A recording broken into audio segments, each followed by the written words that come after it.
काशीनाथ महाराज की जय, सद्गुरु शंकर गुरु महाराज की जय, सब संतन की जय। जय जय रघुवीर समर्थ।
श्रावण मासातला दुसरा सोमवार, त्यात भगवंतानं सोय केली 2 in 1 पुत्रदा एकादशी.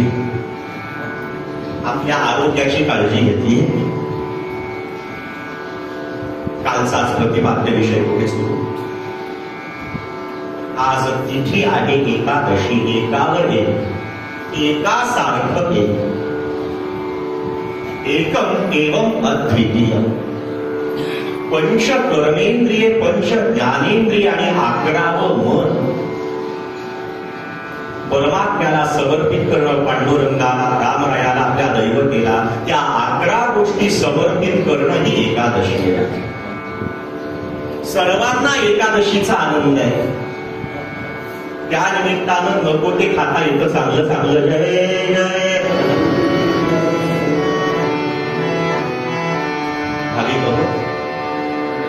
भक्त म्हणाले.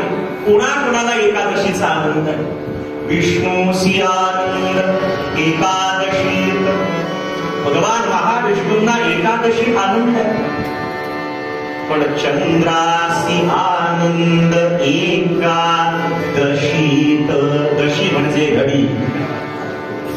अग्नीस आनंद एकादशीत. पण आमासी आनंद त्या द्वादशीत. जय जय रघुवीर. नक्कीच उद्या गुरु होत असणार आणि कुंडलित वरदा.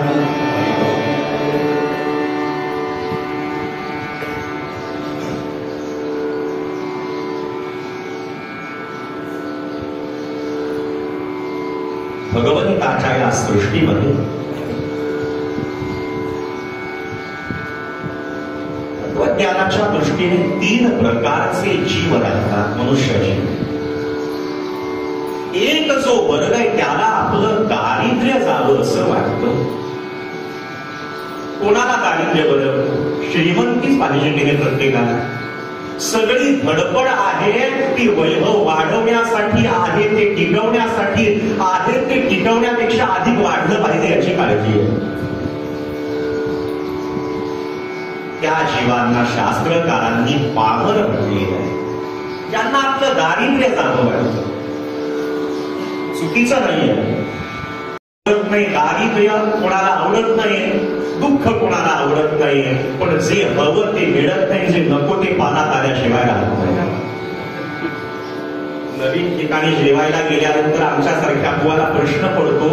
सगळं बघितल्यानंतर कळतं आता जी नावडती भाजी ती पहिल्यांदा खावी. पण असे ग्रह असतात त्या दिवशीचे तुम्हाला सांगतो. नेमकं यजमानी बाईला वाटतं हा जिन्नस बुवाला आवडतो काही.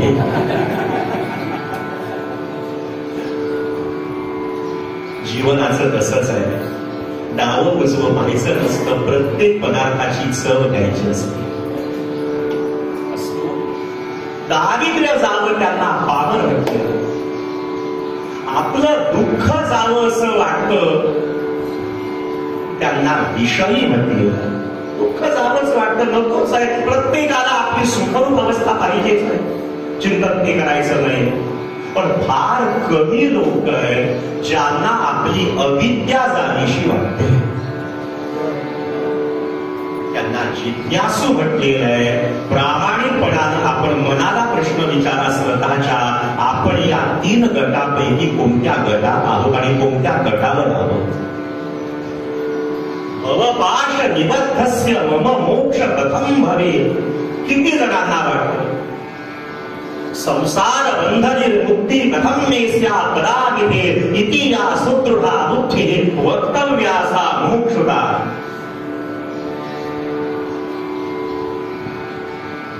किती जणांना वाटतं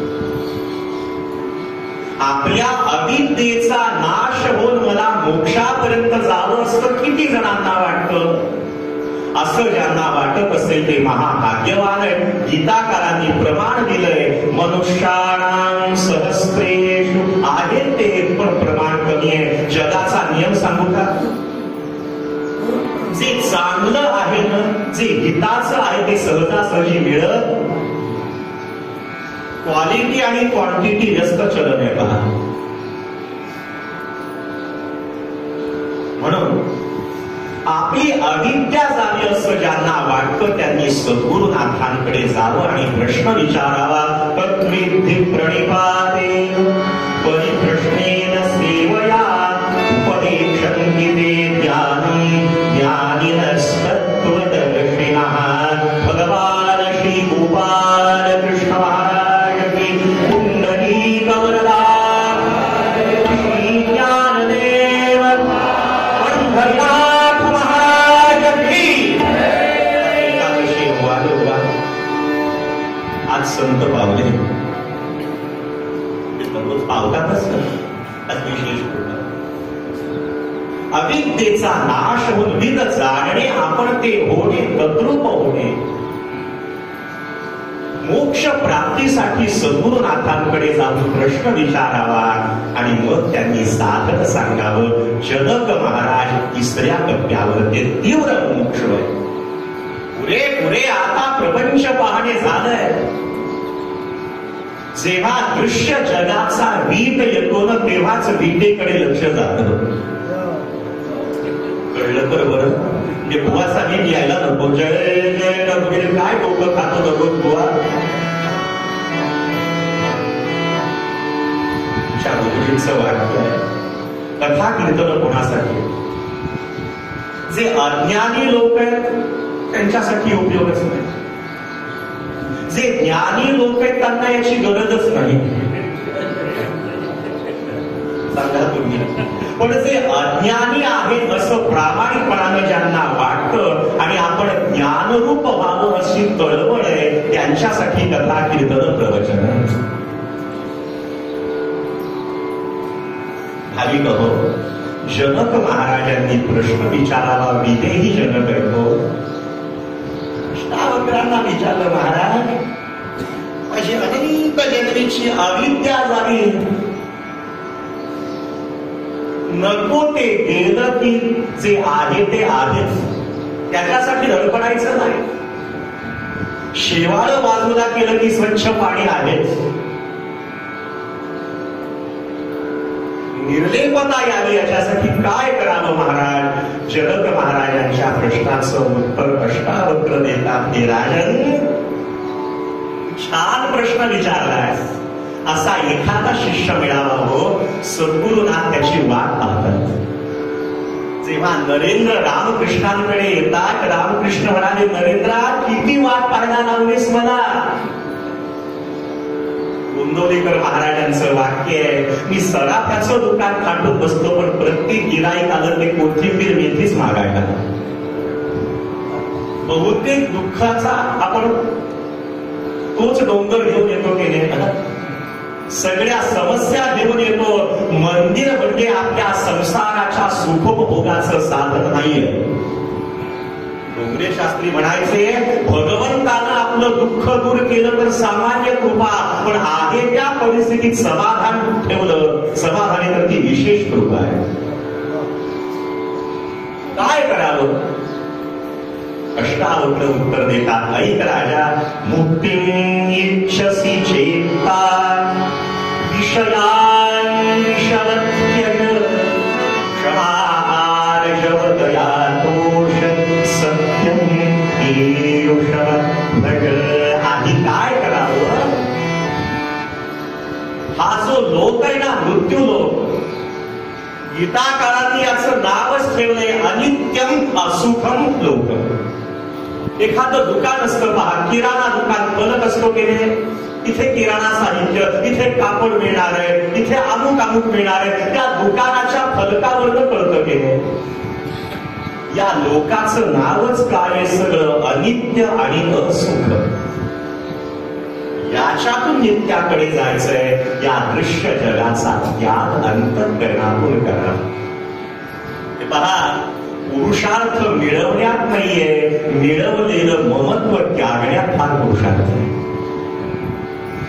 तर गाव ठाव माझा शेतवाडी मळे पुढे, कन्या पुत्र वधू माझी सर्व सांडोनी चालिला. आधीच सर्व जाणारे काय येते समाधने, निर्वाणयंतीचा देव कोणी येथे चुकवणे. सीता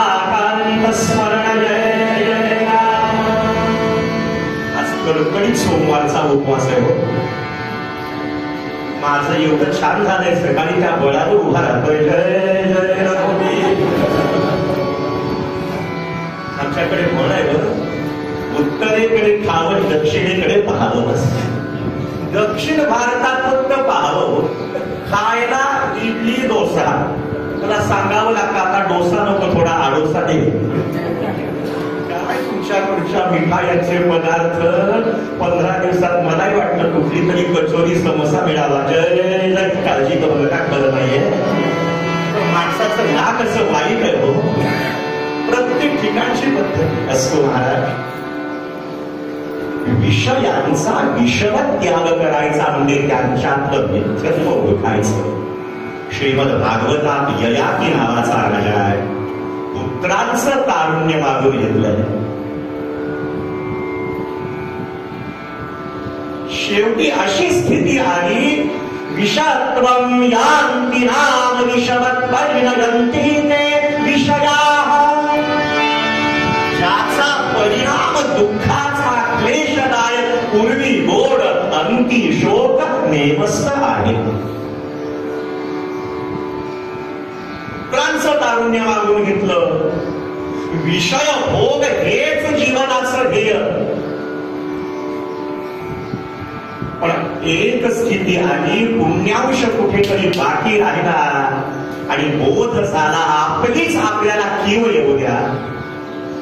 कधीतरी 24 तासात स्वतःला आरशात पहा, आत्मपरीक्षण करा, आत्मपरीक्षण. आणि ययातीनं सांगितलं, हजारो वर्षे राज्य मिळालं, ऐश्वर्य मिळालं, आयुष्य मिळालं, त्रैलोक्यातले सगळे विषय एका जीवाच्या वाट्याला आले, तरीही तो जीव विषय भोगून तृप्त होणारा भोजन झालंय हो. अगदी भेकर आणि तृप्ततेची.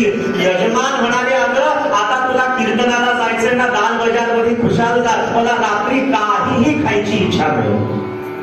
फार बरं वाटलं. पण 7:30 व्हायला लागल्यानंतर डायबिटीस, कुकरपेक्षा हाच तापला जास्त. जय जय रघुवीर. तुला सांगितलं नव्हतं का?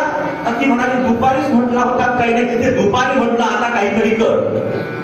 कुठपर्यंत तृप्तता राहिली, कुठपर्यंत राहिली. विषयांचा विषवत त्याग करायचा, याचा अर्थ त्यांचं व्यक्तित्व ओळखायचं. विषयी गुंतली मती, परिही गर्भवास दाविती, पुन्हा बळे लोटेती, विषय विष महाजन. नानक महाराजांच्या जीवनातला एक प्रसंग आहे.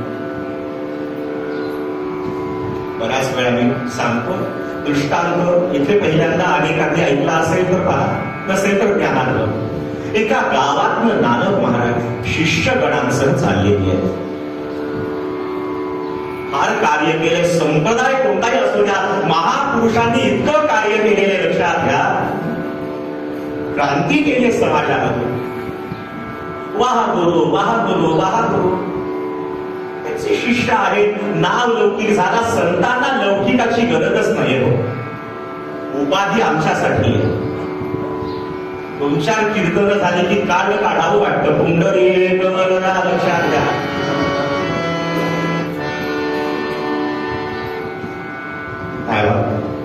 एका गावात ते चाललेले आहे. जगदोद्धाराचं कार्य करायचं, ते वाट कृपेची करेल. आणि एका किराणा दुकानामध्ये नानक महाराजांनी पाहिलं, एक बोकड गेलेलं होतं. इकडे काय म्हणतात माहित नाही, बरोबर आहे ना? थोडस लिप द्यावं. इस देश की बोली किस देश की गाली हो सकती है, क्षमा करावी. पण असं आहे, मराठी भाषा अशी तुम्हाला सांगतो, प्रत्येक ठिकाणचं वेगळंच आहे बोकड. गाव बदललं की पाणी बदलतं, वाणी बदलते. म्हणून माणसं ओळखायची बरोबर बोलण्यावरून. फार शुद्ध जर बोलत असेल, ओळखायचा हा पुण्यातला आहे. जय जय रघुवीर.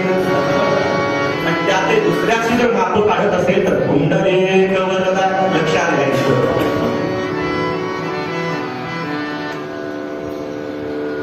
त्या किराणा दुकानातलं काही धान्य ते उघड खात होतं. दुकानदार काठीनं मारत होता. 4 पावलं ते मागे यायला लागलं आणि पुन्हा धान्याकडे जायला लागलं. नानक महाराज मोठमोठ्यानं हसायला लागले. शिष्याने विचारलं, गुरुजी आपण का हसता? नानकजी म्हणाले, अरे मला जे कळलं ते तुम्हाला कळलेलं नसावं बाबांनो. हा बोकड कोण आहे? या दुकानदाराचा मागच्या जन्मीचा बाप आहे. हा यानं हे दुकान थाटलेलं होतं. मृत्यूच्या समयी त्याचं चित्त या दुकानात गुंतलं. कर्माप्रमाणे प्रारब्धाप्रमाणे पुढचा जन्म बोकडाचा मिळाला. देह गेला तरी त्या दुकानातली वासना गेली नाही. काठीचे फटके खातोय पण पुन्हा पुन्हा दुकानाकडेच येतोय. त्याची मी फजिती पाहून मला हसायला आलं, बाकी काही नाही. आपलं काय असेल हो? कुठे कुठे कुठे कुठे कुठे चित्त गुंतलेलं असेल. विचार करा. साध्या साध्या गोष्टींचा त्याग अंतःकरणातून करा. बाह्य त्याग नाही, अंतःकरणातून त्याग. विवेकी वैराग्य. विषयान विषवत्यज. गरजेपुरते कोणतेही विषय घातकीने काल सांगितलंय, पण आपण विषयांच्या आधीन जाऊ नका. आणि हे राजा, त्या परमात्म्याला जर भजायचं असेल, भजणे याचा अर्थ ऐक्य पावणे, आश्रयाला जाणे. केवळ भक्ती करणे एवढ्या पुरता मर्यादित अर्थ नाहीये. पण काय करावं? क्षमा आर्जव दयाळु सत्यम पीयूषवत् भज. या पंच सुमनांनी परमात्म्याची पूजा कर, ऐक्य पावशील. साधकाच्या ठिकाणी पहिला गुण असावा क्षमा. पृथ्वीकडनं शेतातून दुसऱ्यानं कसंही वागलं तरी मी माझा स्वभाव का सोडावा? पुत्राचे सहस्र अपराध आणि माता काय मानी तयाचा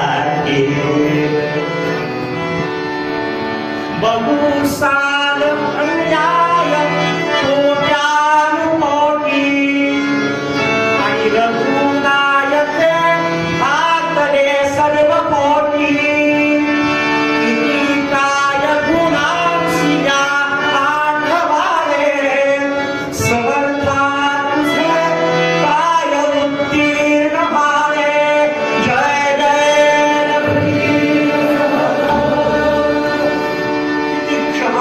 रामराया. जे त्याचं नाम घेतात त्यांनाही 12 वाजता अन्न देतो आणि जे त्याचं अस्तित्व नाकारतात त्यांनाही सांभाळतो. साधकाच्या ठिकाणी क्षमाशीलता असावी.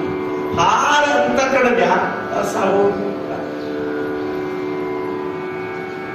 संकोचुनी तरी होसी का लहान भेई आपोषण ब्रह्मांडाचे. क्षमाशीलता असावी. क्षमाशीलता. एकच प्रसंग पाहू, जास्त दृष्टांत पुनरुच्चार नकोय. संत श्रेष्ठ तुकाराम महाराजांना लोहगावला एका मागरीनं घरी बोलावलं. यजमानांना सांगितलं, तुम्ही त्यांच्या कथेला जाताना त्यांचं फार नाव घेताना मला वाटतं त्यांची पावलं आपल्या घरी लागली पाहिजे. डोक्यात राग होता. माझा नवरा यांच्या कीर्तनाला जाऊन विरक्त व्हायला लागला. मधुतिष्ठती जिव्हाग्रे असा राग आला. काय करावं? मुळावर घाम आणि यांचा सूडच घेतो. आणि भाविक हो, या सद्ग्रस्तानं सांगितलं, महाराज कधी नव्हे की माझ्या धर्मपत्नीच्या मनात चांगला विचार आलाय. आपली पावलं जर माझ्या घरी लागली तर क्षणभर थांबता. महाराज म्हणाले, तुझी इच्छा आहे तर येतो. मला काही बाकीचा मान मला तर याची आवश्यकता नाहीये. रामकृष्ण हरी रामकृष्ण हरी रामकृष्ण हरी म्हणत महाराज आले. या मावलीनं काय केलं? कळतं पाणी, कळतं पाणी. त्याचा हंडा घेतलाय. वरती गेलेली जुन्या काळातलं घर होतं. 2 मजली असा वाडा, चौसोटी. आणि महाराज पायऱ्या चढून येतात. एवढ्यात वरनं तो हंडा गरम पाण्याचा महाराजांच्या डोक्यात घातला. विचारात घ्या, अंगावरती कोण येत आहे, काय स्थिती झाली. झाली असेल फक्त कल्पना करा. महाराज म्हणाले, आई साहेब पाणी फार गरम होतं, तुमच्या हाताला चटका बसला नाही ना. क्षमा. ब्रह्मचैतन्य गोंदवलेकर महाराज इंदौरला तिखटाचे लाडू, एवढं काय निखारे का गोड लागताय का ह्या संतांच्या जीवनात पहा. एवढा समाजानं त्रास दिला, संतांचं महत्व नाही कळलं, पण कोणत्या तरी संतांनी समाजाबद्दल अपशब्द वापरला. ज्यांच्या नावानं आम्हाला हार मिळतात त्यांनी किती प्रहार सहन केले विचार करा. क्षमा क्षमस्वापराधम आपण म्हणतोच परिवार. अहो साधकाच्या दृष्टीने क्षमाशीलता असावी, मृदुता, सहजता फार बनेल मनुष्य परमार्थात उपयोग नाही, साधन मार्गात उपयोगाचा नाही. अत्यंत क्षमाशील चित्त असावं, आर्जवता असावी, मृदुता असावी, चित्ते वाची क्रिया यांच्या साधूनाम एक रूपता. अशी जर स्थिती असेल राजा तर मोक्षाचं वर्म तुला कळेल. मोक्ष मोक्ष म्हणजे काय सुरेश्वराचार्य वर्णन करतात. अविद्यास्तमनो, अविद्येचा अस्त झालेला तो अनुभवती स्थिती म्हणजे मोक्ष. अविद्यास्तमनो, तो मोक्ष म्हणजे अविद्येचा बाध करायचा, नाश करायचा, ज्ञानाच्या साह्यानं अविद्येचं खंडन करायचं, विद जाणायचं, तत्व जायचं. असं होण्यासाठी आधी जगताच्या या उपाधीतून बाहेर या. क्षमाशील अंतःकरण असू द्या, सहजता जीवनात असू द्या. क्षमा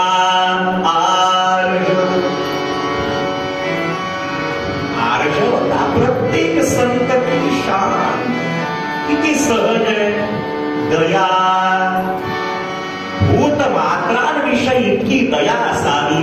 दया करणे जे पुत्रासी, दया करणे जे पुत्रासी.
प्रत्येक संतांचं जीवन चरित्र पहा. संतांच्या इतके क्लेश दुःख आमच्या वाट्याला अजिबात नाहीये, पण काय किती व्यापकता, किती उदारता, किती मनाचा मोठेपणा आहे. हे राजा, जीवनमुक्त स्थितीला जर जायचं असेल, याची देही याची डोळा तुला मुक्त व्हायचं, आधी निषेध सांगितलाय. विषयांचा विषवत्याग, काही गोष्टींचा त्याग आहे आणि मग काही गोष्टींचा स्वीकार करायचा आहे. कुछ पाने के लिए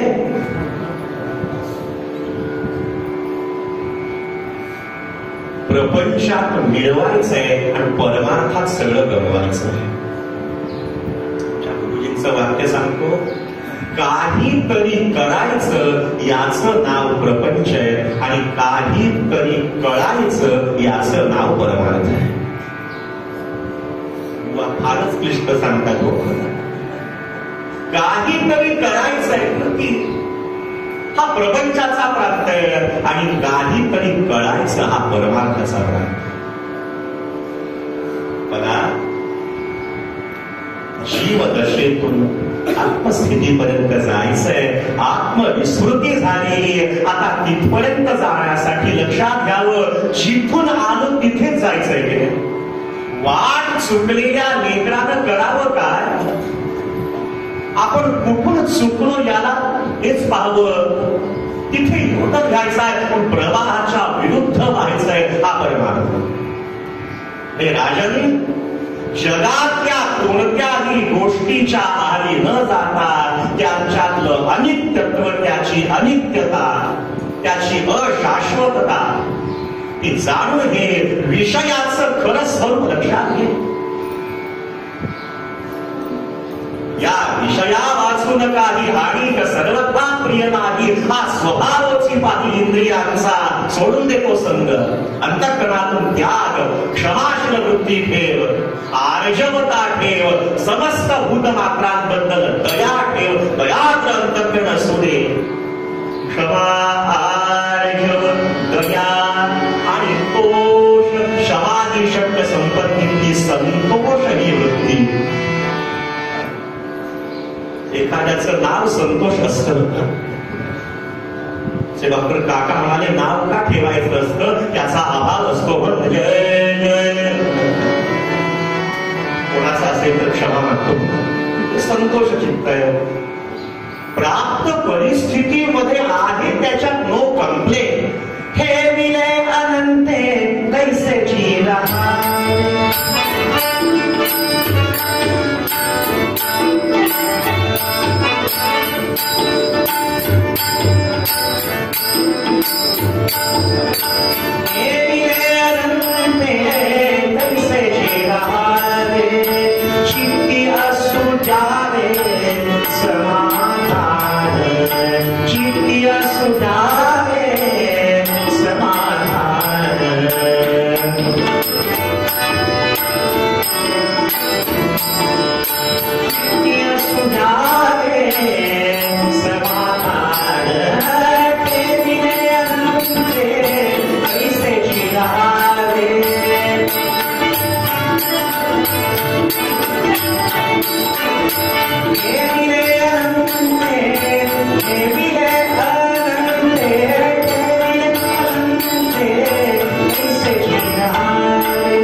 जसं ठेवलंय तसं राहावं लागतं. याच्यात मोठा कोणता गुण आहे? राहावंच लागतं. माणसाची साधनेच्या काळातली कसोटी चित्ती असू द्यावे,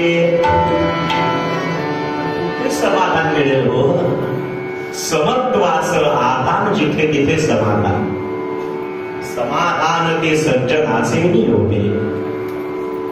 पहा, व्यवहारात सगळं आहे पण चेहऱ्यावर समाधान आहे का? घरामध्ये टीव्ही सेट आहे, लेमन सेट आहे, सोफा सेट आहे, तरी हा बाबा अप सेट आहे. काय कारण? काय कारण?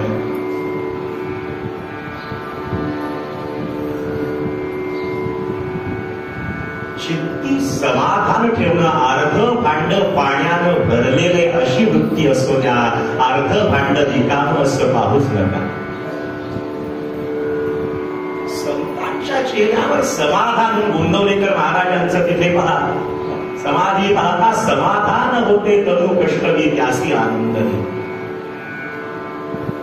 संतांच्या चेहऱ्यावर वेगळं समाधान आहे. साधकानं मोक्ष प्राप्तीसाठी म्हणजे आत्मस्थितीसाठी आत्यंतिक दुःखाच्या निवृत्तीतून आपल्या मूळ स्वरूपाच्या अनुभूतीसाठी एक करावं.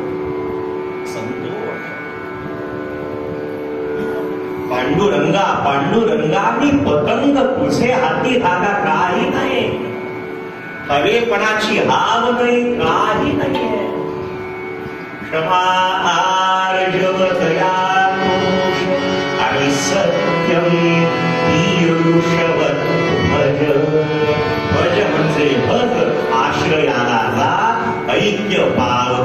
कसं पावायचं? कराडच्या विठोबांना दप्तरदारांची एक आर्या आपल्या समोर ठेवतो आणि पूर्वरंग हा आवडतो. महिनोमय महिने बोलायचा विषय, पण आवडतो रात्र थोडी आणि सोंग पार करायची. पाहता पाहता 3 दिवसात ग्रह जाणार आहे, काळजी करू नका.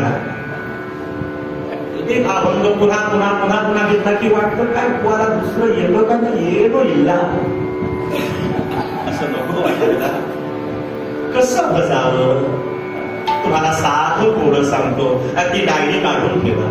तुमच्यापैकी कोणाला जर पित्ताचा त्रास होत असेल तर काय कीर्तनात मिळतो हो, काय करा. काही जणांचं पित्त खवळतं. तुरीची डाळ खाल्ली की पित्त वाढतं, शेवग्याच्या शेंगाने पित्त वाढतं, पगडीवाला बुवा बघितला की कुंडली. आपण कथेला जात नाही तर मी पण जात नाही, तू पण जाऊ नको. मग काय करू, आपण दोघे मिळून बघू, तू तिथे मी. काय करावं. विठोबा अण्णा म्हणाले, भ्रमयति भव पित्तंचे भज भज नर सूत शेखरं कृष्णं. काय करा, तुमच्यापैकी कोणाला पित्ताचा त्रास असेल तर सोपा उपाय, सूत शेखरं कृष्णं. काळी सूत शेखराची मात्रा घ्या. एक अर्थ व्यवहारात आणि परमार्थात कशी घ्या. सद्गोरसेन गाईच्या निर्षा दुधात अनुत्रुटितं. वेतोड्याची पूड घाला. सहसितं खडी साखर घ्या आणि मस्त झोपीला ढाराढूर पण भरपूर पित्त थांबेल. पण पथ्य सर्वथा त्यज स्नेहं. तेलकट तुपकट खाणं बंद करा. मला महाराष्ट्रात एवढ्या दूर आम्ही हे सांगायला बोलावलं का. तुमच्यापेक्षा आमची निष्पांढे झालेली एवढे अनुभव हे सांगायला का टाइमपाससाठी आम्ही येतो का. नाही महाराज, काय येतो नाही. भ्रमयति भव पित्तंचे ते जीवा पुनरपि जननम पुनरपि मरणम. या चक्रातून तुला मुक्त व्हायचे म्हणजे मोक्ष पावायचा असेल काय कर. भज भज नर भज ऐक्य पाव शरणचा तादात्म्यतेनं विचार कर. भज भज नर कोणाला सूत शेखरं कृष्णं. वसुदेव सुतं देवं कौसल्याग्रमदनं देवकी परमानंदं कृष्णं वंदे. त्या परमात्म्याला शरण जा म्हणजे तो अविनाश करी आपल्या आईसे होईल. तो अविनाशी होशील. पण काय कर, कसं बघायचंय. सद्गो रसेन. संतांनी गो म्हणजे इंद्रियांनी जसं त्याला आळवलं, संतांनी जसं आवडीनं त्याला आळवलं तसं आळव.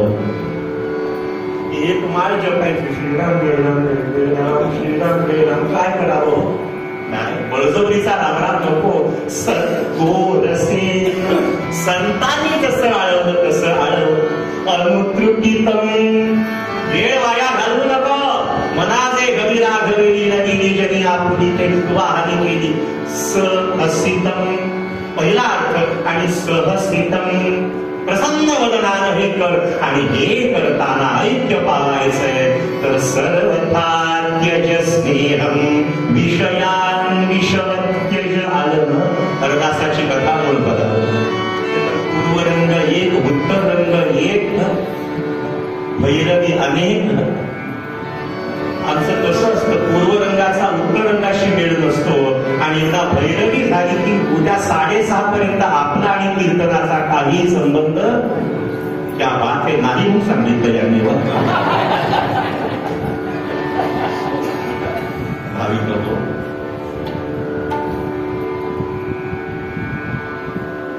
या जगाचा मोह सुटल्याशिवाय आपण तिकडे नाही वळत. देवासाठी काहीतरी त्यागायचंय. काय त्यागायचंय. या जगातील जे विषय जे अनित्य ते त्यागा शाश्वताचा विचार करा. बरा निश्चयो शाश्वताचा करावा. म्हणे दास संदेह तो विसरावा. घडीने घडी सार्थकाची करावी. पण हे कळण्याकरिता समजण्याकरिता सदा संगती सज्जनाची धरावी. संतांनी सांगितलेल्या साधनेनं वाटचाल करूया. अष्टावक्र या विदेही जनकाला अत्यंत गुह्य सांगितलं. अत्यंत जे गौप्य असतं ते बोलावं कुठे. रतन की गठडी जहा तहा मत खोल इदम अथर्व शीर्षम आशिषाय न देयम यो यदि मोहात दास्यति स पापियान भवति. कोणापुढे बोलावं. जो श्रद्धाळू आहे, जो असा तीव्र मुमुक्षु आहे, ज्याला आपली अविद्या जावीशी वाटते, त्याला उपदेश केलेला आहे. राजा, ज्या जीवांना मुक्त व्हायचंय त्यांना एक करावं. या जगाच्या उपाधीत न गुंतता त्या पंचसगुणानं त्या परमात्म्याला निर्दोष तत्वाला शरण जावं. ऐक्य पावण्यासाठी असं होण्यासाठी संतांचीच कृपा लागते. याच्यासाठी उत्तर रंगातला आपण चरित्र पाहूया. पहा, आपण जीव दशेला आलेलो आहे. आता शिव अवस्थेला जाण्यासाठी संतांच्या उपदेशानं वाटचाल करीत राहा. चलते रहो चलते रहो चलते रहो. एक स्थिती अशी येईल जो संतांना आमच्याकडनं परमार्थ अपेक्षित आहे, तो आमच्याकडनं घडेल, तो घडावा. तो रामरायाच्या चरणी प्रार्थना करायची. पूर्वरंगवद्यामध्ये जे अष्टावक्रमुनी म्हणतात,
It's